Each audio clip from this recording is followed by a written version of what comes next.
Coming to you from the Stream.tv studios in Hollywood, California, Pensado's Place is brought to you by Vintage King, Avid, Recording Connection, and the Blackbird Academy. Our guests will talk about one of the most seminal times in rock and roll coming out of London. We've got a brand new contest. We've got a lot of information coming up. It's Grammy and NAMM week. It is nuts. You're at the place. It's Pensado's Place.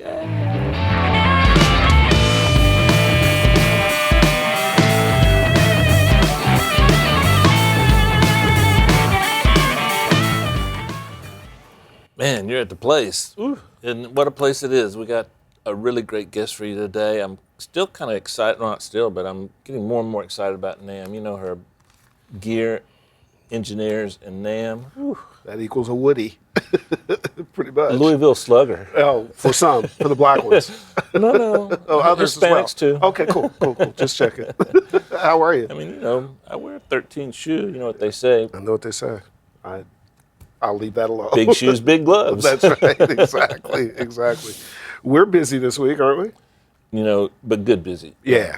Between the NAMM convention and the Grammys, as they're watching this, we're live on the floor. See all our friends. Yeah, absolutely. And we're running back and forth from Anaheim to LA to handle the Grammy stuff. It's pretty cool. Well, let me say this. When you see us at NAMM, Herb and I are never rude. We always try to spend as much time with you guys as we possibly can. We love talking to you. We love sharing information and learning about you. It's what helps us make the show what it is. Hopefully you think it's good because of that. But at NAMM, it's a little hard to do sometimes, so be patient with us, right, Herb? Yeah, it's just crazy. So we'll do the best we can, and you guys are certainly understanding. Shall we get to it? We got a lot of stuff. Yeah, go ahead. Hello, all. It's a crazy week at our shop. Hope each and every one of you are good. Yeah. Thanks in advance for liking and subscribing. For sure. We certainly appreciate that. Shout out to our family at Vintage King and our family at the Blackbird Academy. Good stuff going on in both of those shops. It is NAMM and Grammy week, as we said. As this gets posted, we're live on the NAMM floor at the Avid booth, 6400 in Building A, 2 p.m. each day. Guests are Thursday, Ariel Rectshade, Friday, Francois Tataz, our buddy, and Saturday, Miss Macy Gray. My girl, Macy. We're going to give away a couple of inboxes and Pro Tools 11s each day, plus you can win some VIP passes to a live taping of Pensado's Place smack dab in Hollywood. So if you're interested in doing that, you'll see our team running around at the booth and get yourself one. Stop by and see us. Dave and I would love to see you. Couple of cool Grammy things you should watch out for. Earlier this week, we were special guests at the annual Grammy Producer and Engineer Soiree at Village Recorders. We had our own booth in the tent and in Studio A, and we got lots of cool interviews and footage. Lots of incredible people there like Rick Rubin and T-Boone Burnett, Ringo Starr, Neil Young, and a ton more. Watch for that. Also, we were invited by the Grammys to take our cameras backstage to shoot an exclusive backstage tour of all the gear and audio setup that is used at the actual Grammy show. This is the real deal, where you'll see the artist audio setup, the incredible complexity that goes into putting on the largest musical television show on the planet. A very serious endeavor, exclusively from us, exclusively to you. Thanks to Maureen and all the folks in the Grammys and Robbie Klein and Chevy and everybody. We'll show both of those things in the next week or so.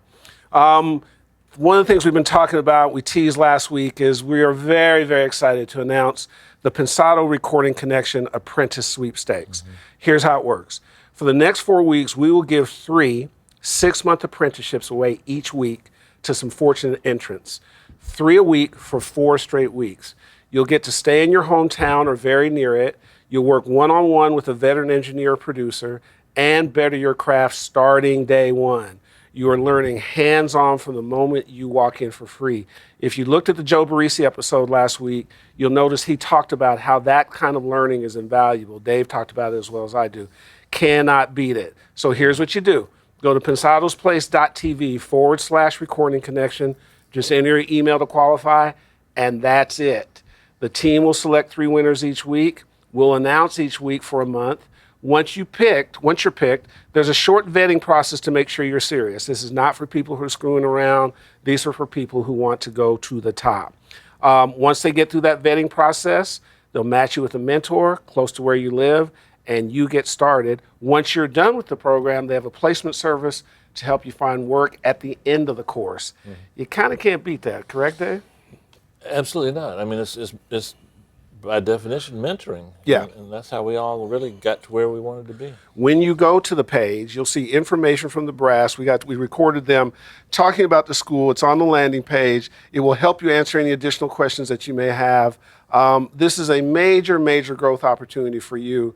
Frankly, it's a 6-figure commitment from them, from Recording Connection, to give you a chance at your dreams.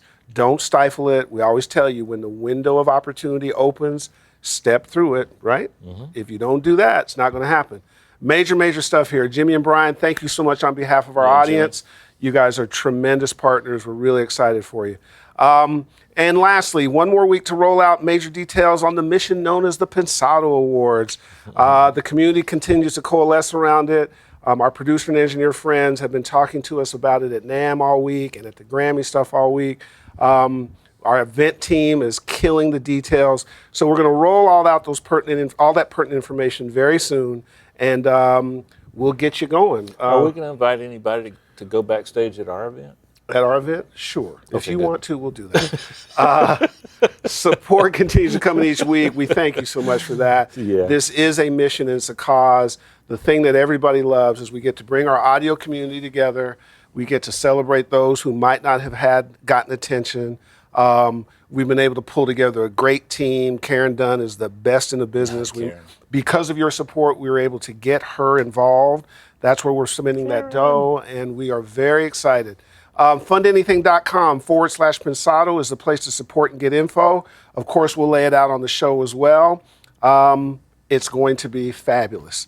Dave, that's a lot of information. Introduce our ITL. Well, this is one of those ITLs where I was doing a mix, and I ran across something that I wanted to share with you, and check it out. Hey guys, sometimes just a regular vocal delay isn't enough. And so I was trying to come up with something that would mirror some of the power and intensity in Jorge's vocal on D Mechanic. And this is what I came up with. I copied the original vocal, which is here, the green one, and then I put it down here, shifted that whole track a quarter note to the right or late. So now, whenever you hear this track, it's going to be a quarter note behind the original. And on the second track, we're going to turn this into a delay. So every time you hear the second track, it's going to be a quarter note behind, but we're not going to listen to it all the time. We're just going to weave it in and out, and we're going to record that information with automation.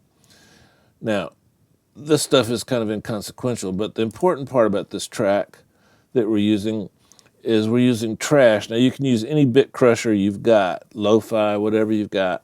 Now, this is generating a lot of noise, but that's a good thing. We're not mad at that. We're radioizing it. We're bandpassing it between 700 and 6K. You can alter that, and then because we've got so much noise, we've got a gate on after it. We can control. We want the noise to be musical. The noise is a good thing. Now, let me show you what this track is going to sound like just by itself.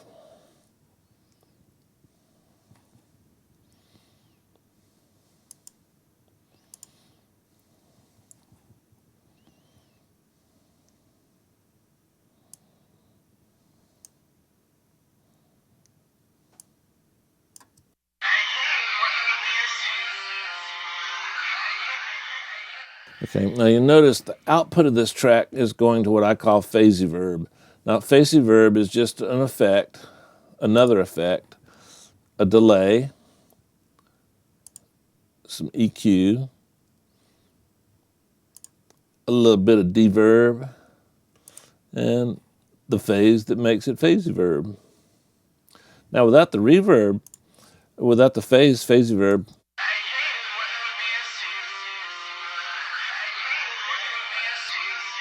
so that's optional, whatever you want to do. Now let me show you how we're using it. So let's put, this is my fader that controls this level here. If you're not familiar with Pro Tools, I know some of you guys aren't. So I'm going to put this fader into record. let's start over here. Now, you can draw it in. I like to put them in real time. I like to move faders sometimes. Faders and knobs, faders and knobs. Here we go. Hate it when I miss you, but now you're not around. Okay, so I missed that a little bit. Let's just tighten it up.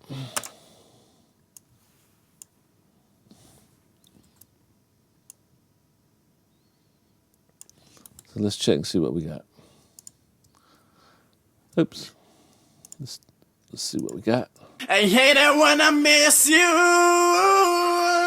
but now you're not around. That's so cool. I love it. And that's it. A new way to add some delays to a vocal, and in the process, get to make a little phasey verb. All right.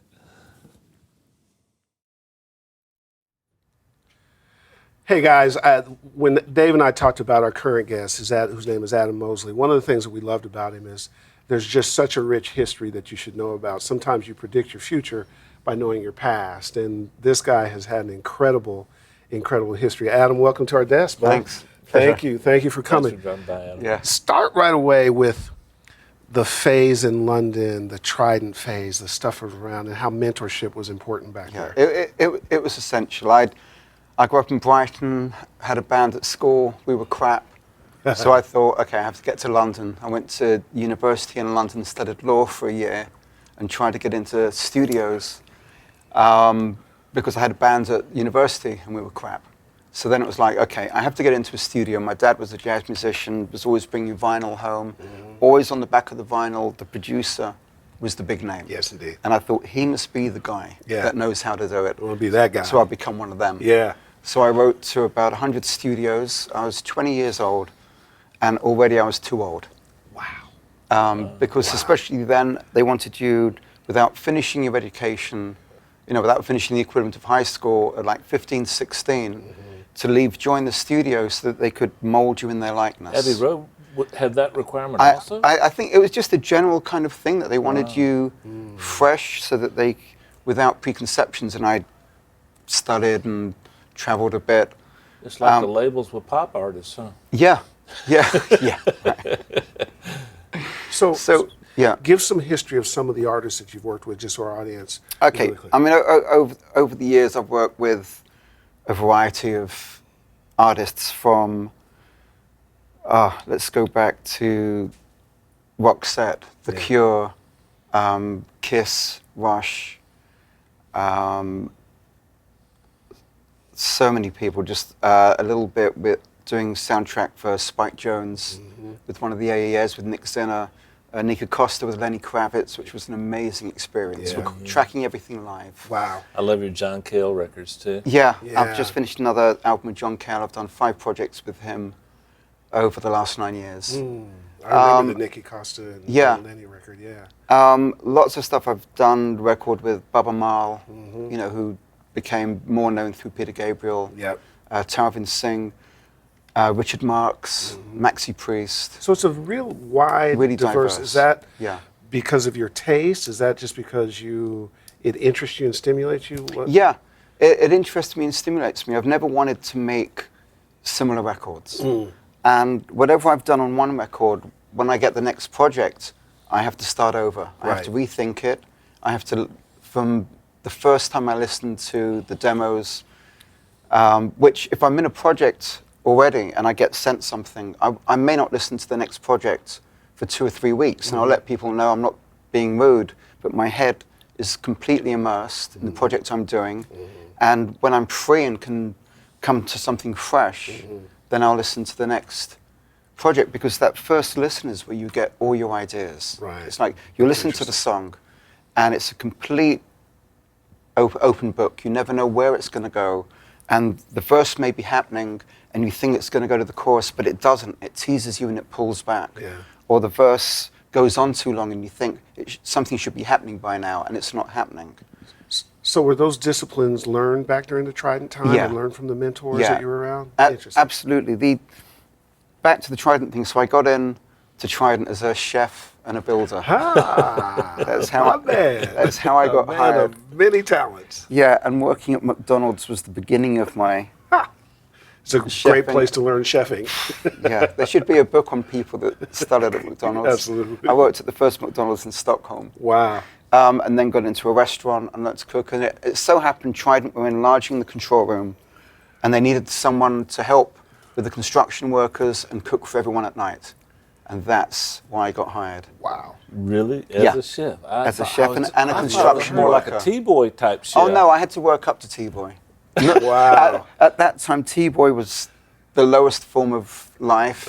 So I guess I was like an amoeba or something, but not amoeba records. And then after T-boy, it went to tape op, right? Yeah, but after tape, if you survived through T-boy, then you had to go into the copying room for a while. Then you had to go into disc cutting, mastering. They had a great mastering engineer. And then you had to assist in there. Ray Staff was the mastering guy. Then you had to go into the maintenance tech department and assist in there or learn in there.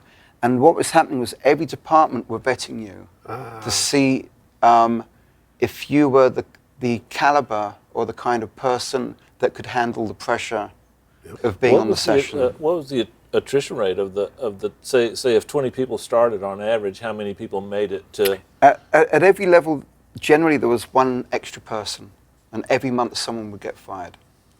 So if they needed 3 T-boys, there'd be 4. Yeah. And almost every month, one of them would get fired. And it might be the guy that had been there longest and was next in line for promotion, but maybe someone else had come in, or maybe he made a mistake, and that was it. That was it. There was Like the American Idol of I was getting ready to say yeah, the same thing. there was Yeah, no, it's like there was Celebrity no room for error. No, there wasn't. Adam, there's a quote of yours that just keeps sticking with me. I can't get it out of my brain. Creating emotion in music is the art and purpose of production. Yeah. And I love that quote. And I also, the more I've learned about you over the years, the more I realize that what I thought were a lot of unique ideas that I had, actually you came up with before I did. Well, no, maybe we share them from the same great sources. Did you guys work out the publishing? Yeah, Okay, yeah. cool. Yeah, I've copied within the phrase. But Okay, cool. But your concepts of emotion through sound and energy, and using emotion through depth, width, space. Let's start down that path, because I could talk to you about that for 3 days. Right. Explain to me how you think about and organize sound for emotion. Let's start there. Well, we know that music, the purpose of music should be to move people, and that whether it makes them happy or sad, you know, hopefully not suicidal, or want to go out and dance all night, or go out and punch someone in the face. If that was, you know, I came through the whole punk era, so I know about. Were you a mod or a rocker? I'm from Brighton. I was a mod. Okay. Ben Sherman. Okay. Still true to Ben Sherman.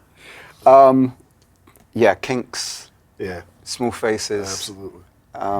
Traffic, those bands. Ooh, don't say traffic. So we, you know, with the punk stuff, it was using music and instruments, using amplification to get a message across that they were pissed off. You know, and it succeeded in doing it because it was brutal, it was coarse, it was war. Yeah. So the object of any music should be to convey the emotion and try and touch someone, even if it means you want them to go out and punch someone in the face. If that's your purpose, then achieve it through your sound and through your music.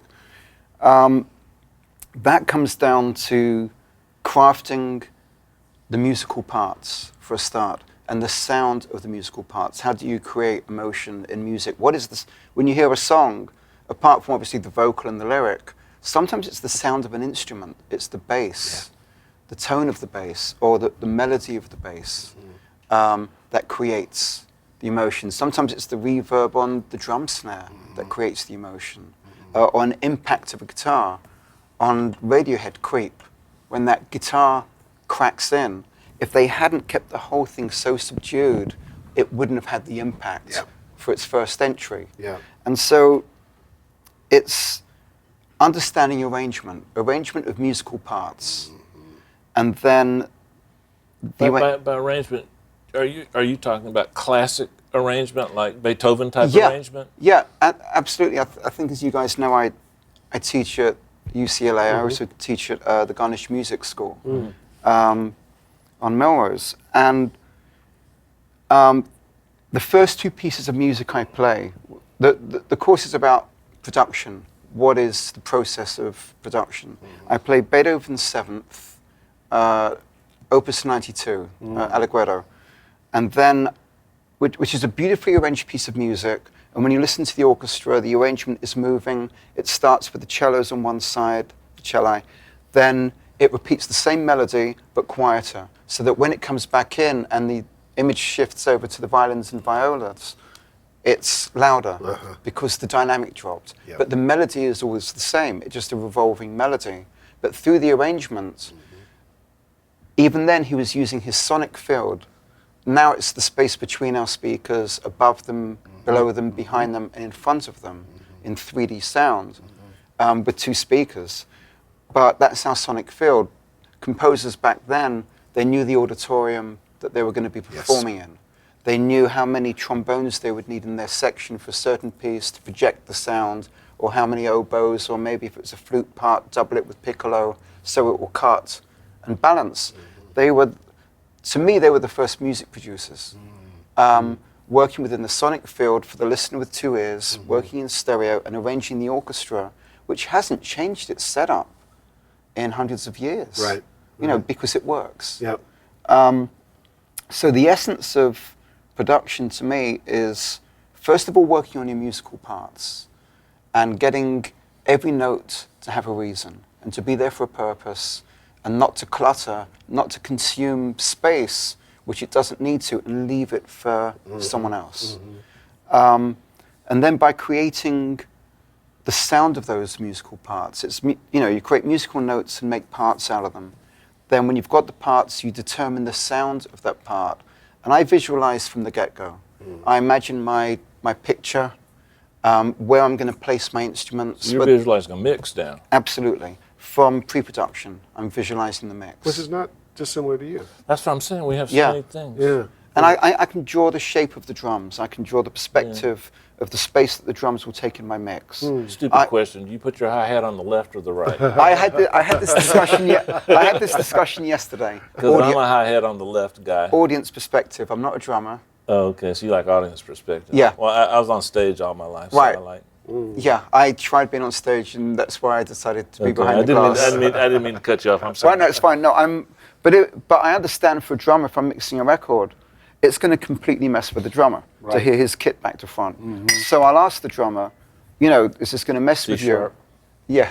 If it's going to mess with the drummer and spoil his enjoyment, then I'll mix drummer perspective. I don't mind. My preference is to mix visually as if I'm watching a performance. Let me see if I'm following you so far, because I want to stay up with you. Yeah.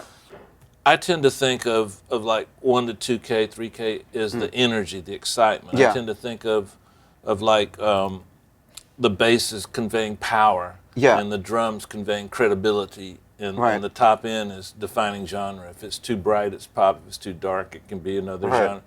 Is that kind of what you're talking about? No, I didn't think it was. Just want to make sure. Is that it now? Am I out?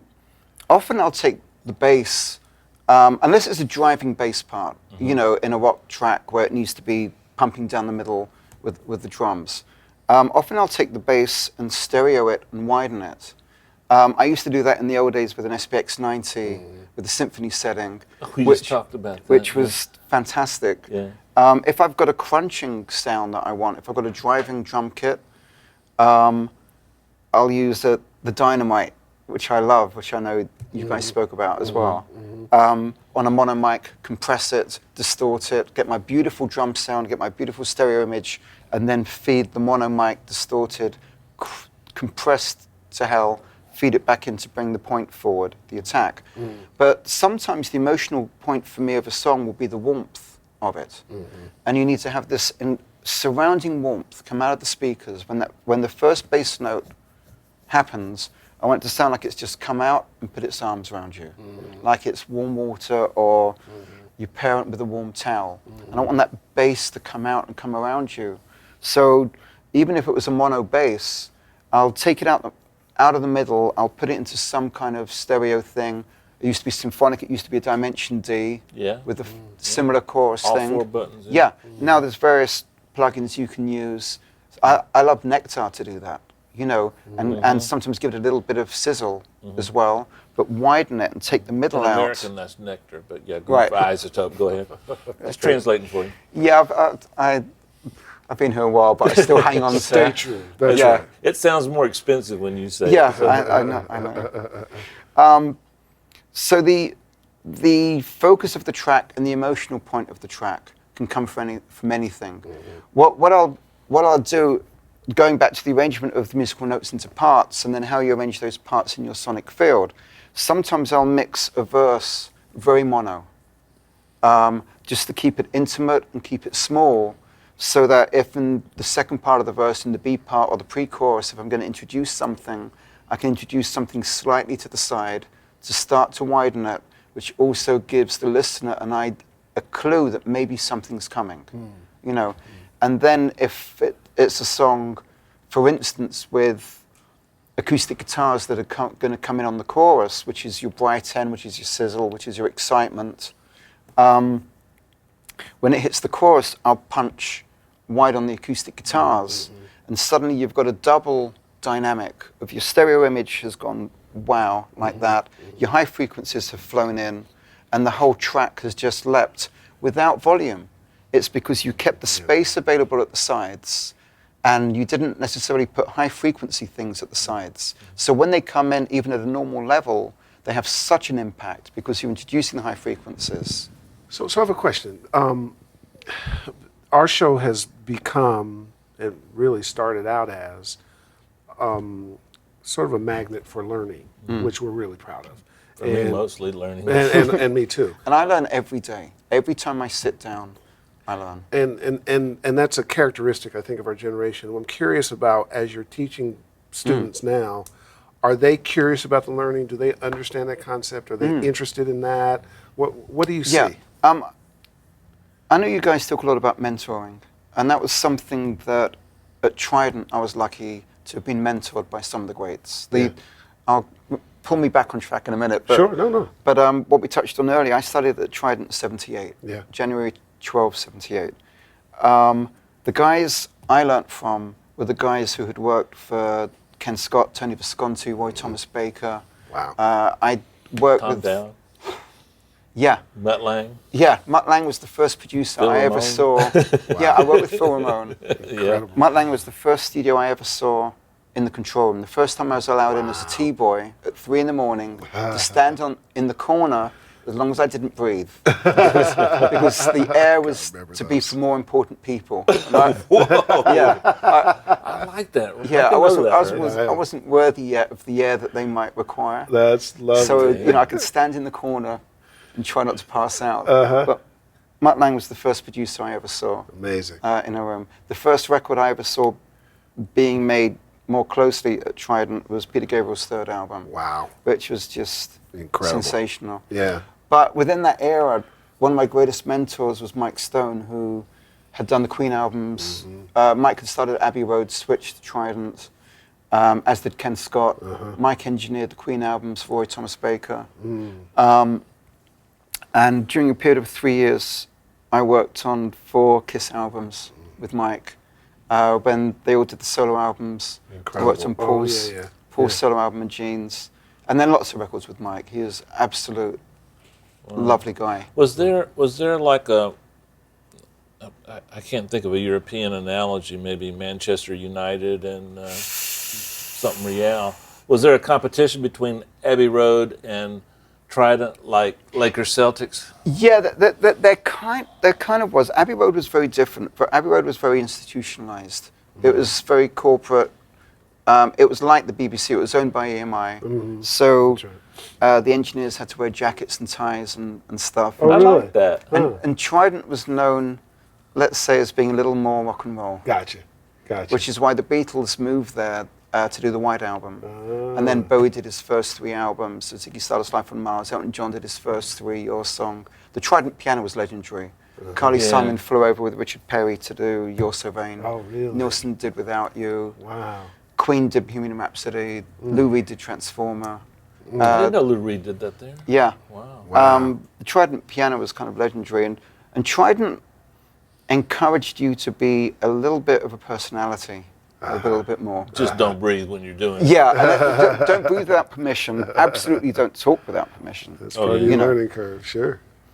So today's student is curious and hungry? Yeah, because these kind of opportunities don't exist anymore. Right. You know, during my years, I've been in various studios. I've had various opportunities where I've had an assistant maybe for 2 or 3 years, or had a studio for a few years in LA, and I could bring people through and nurture people. And sometimes it would be kids coming out of a school. Right. Sometimes it would be someone who turned up at the door asking if there was a job going, and I just liked their vibe. Yeah, absolutely. And I thought, you know what? You have the vibe.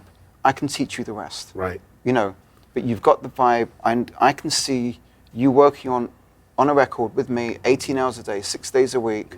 I can see you interacting with people. I can see bands being comfortable within sometimes the mayhem that goes on. They have to be comfortable with the person in the room. You know what's interesting? Not because he's my partner. I think your capacity to find assistants is by far the best I've ever seen. Thanks, Well, sir. you're just the track record speaks for itself. It doesn't matter what I think. Just person after person after person after person is turned I'm into- blessed. I'm blessed. and there's something about your eye and your ability to see what you're talking about. It's something coming comes from off the of them, same right? thing. Sometimes I'd go to a different studio, you know, back in analog days, Yeah. and the reels of tape would arrive, and I'd look at the assistant and the way that they walked up to the tape machine. And the way they walked Yeah, up to the that's machine, true. I could know whether they were on top of their game or not, That's and whether true. I could trust them with my reels of tape, That's true. or whether I was going to have to jump in quickly from the get-go and show them, Yep. you know, relax, it's okay, this is how you do it, this is, you know, I could spot it, and that's obviously Yeah. what you're able to do. But the nurturing thing, Yeah. just that, I think it's the most valuable thing for the students is sharing these experiences which are not available anymore. No question. You can't learn this at home. You cannot. You can't learn this unless day to day the opportunities that we had. Every day at Trident, sometimes you'd turn up not knowing what record you were on. It was always a major record. At the time you didn't know. Sometimes the band's name would change. By the time the record came out, you'd work on a record, especially in the punk days, you'd work on a record for 3, 4 days, 5 days. They were out, the next punk band were in. 3 months later, the record was out with a different name. And you go, those guys look familiar. Right, That right, sounds right, familiar. right, I think exactly. I did this. you know. Exactly. But they weren't called that. Yeah. But every day was something major. Is there a record that's out now that kind of exemplifies some of the concepts that you're talking about Yeah. in terms of the emotion and stuff? Yeah. I've got 3 favorite artists and 1 record that does that. My 3 favorite artists are a band from Manchester, although I'm an Arsenal fan, called Elbow. They've been around for about 10 years. Sure. Their sound landscaping is amazing. The textures they use, the placement of the instruments, the arrangements of the parts, the lead singer's voice, his lyrics are phenomenal. Sometimes I listen to their mixes and something will fly out and I go, that is so loud. That's insane. Right. You know, I would never have done that. You know, but then I go, that's why it's brilliant because it should never be that loud. Right. You know, and it throws me. So I love Elbow for their music. An artist called Laura Marling, who's also an English artist now in LA, and a band called Volcano Choir, which is Justin Vernon from Bon Iver, with Confessions of Colonies of Bees Wow. together. Wow. And their sonic landscaping and understanding of arrangement and painting their picture is, and texture, just texture of voice with the music and the way they color everything and blend it and find the space and pump out a chorus and then suck it back in and bring it back down and rebuild the arrangement and rebuild the sound and the frequencies and then punch out again. And what about the record? The record is Lord Royals. Oh, yeah. Insane. It's, yeah. Insane. the first 30, 40 times I heard it on the radio, I could never hear it because my friend was always singing over it, and I could never hear the song. And I think, okay, this is catchy. Right. And then finally, I thought, I actually want to listen to this. So I sat down on my setup and turned it up, and it blew me away. Yeah. The discipline in the arrangements. The only other person I know that has that is James Blake. Wow. The discipline this applies to him as well. The discipline in the arrangements, the confidence of a sound, and knowing he doesn't, with Lord or James Blake, knowing they don't have to layer up the bass sound. It will be one bass sound, right. and it does it. Right. The part on Royals, the bass part is so simple. On the second verse, a second little reverse bass comes in. Nothing ever changes. There's the smallest little fill going to the first chorus, which is different going to the second chorus. Everything is so minimal, so exact, so precise. And I just had to stand back in amazement and appreciation of the confidence that they had of knowing this one kick drum works. Right. You turned me on to James Blake, and there's one of his videos that has like 14 million views. I can't remember the name of the song. He performed it on Leno or Letterman recently. Right. Begins with an R, I think. Yeah. You guys should look that up. It's pretty impressive. It's stunning. It was the first release from his new album, and the name has completely escaped me. Well, it starts with an R. It's amazing. Speaking of questions, let's introduce our guy, Chongor, over in the corner office. Swaggy C, you over there? Yep, Sean. You got a couple of questions for our guy? Yeah, I do. This first one's from Andrew Champalox. How do you keep a recording, or how do you keep a record exciting when working on a song that is all overdubs?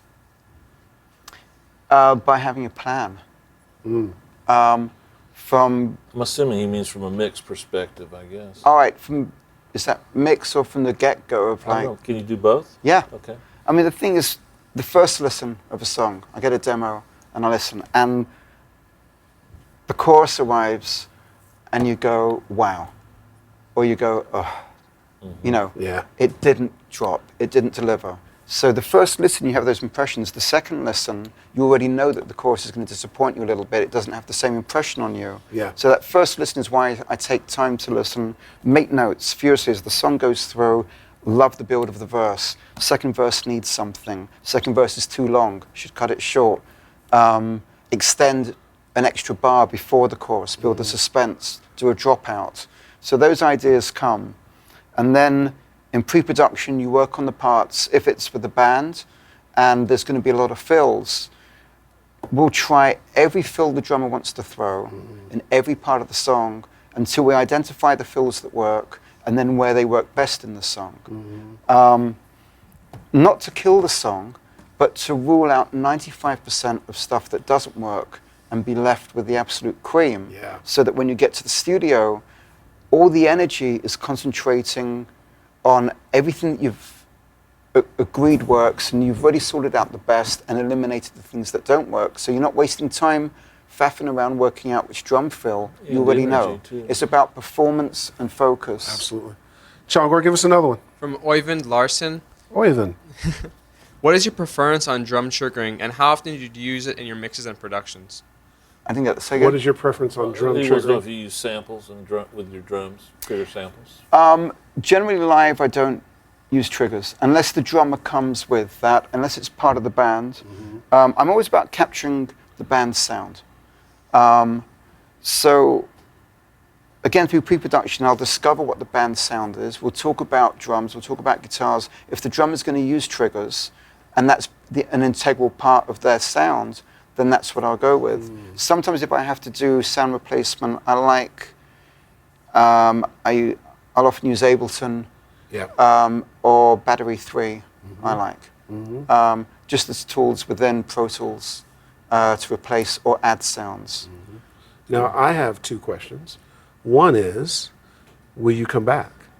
Yes. Good. That's the right I- answer. You can breathe next I think time. because I think I don't I think I didn't answer a single question fully. You gave us a lot of information, and There's just so much of your concepts and philosophies that, Yeah. that You couldn't do it in one just show. can't fit it in one show. Yeah. And I'd love to do a series of. I don't want to Yeah. give away the nucleus of your lectures. People should go pay Right. and see those. Yeah. But at the same time, there's so many things we think Well, along. that was my second question. Yeah. My second question is we should drag our happy behinds over to UCLA Yeah. and go see his class. We Yeah, should. absolutely. So yeah, we'll talk about that. absolutely. We're up against the clock. This was one of those hours to me that where you Went just by get to fast. educate. Do we get the penalty shootout thing? We're going to do that on the comeback. We certainly appreciate Adam. We've got to come Pleasure. back for us. It was such a Thank you, pleasure. Adam. We're excited And to thanks have for you. turning me on to several new artists. Yeah. Absolutely, man. The experience is Oh, invaluable. what was to the our audience. Latin artist you worked with, real quick? A band from Chile called Lucy Bell did one album in LA. Then I went to Chile and Argentina and did a That's second great album record. with them. Real cool rock. Yeah. Oh, A cool. lot of the time she's using 6/8, which is Nice. used a lot in Latin rock, and it's elbow work in 6/8 a lot. It's one of the most expressive time signatures. I love it. Take us All home, my brothers DP. too.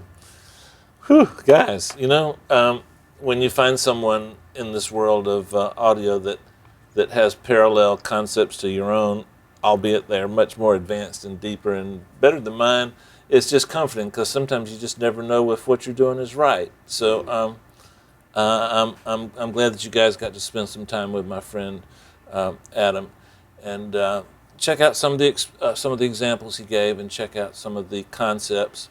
And we'll see you next week.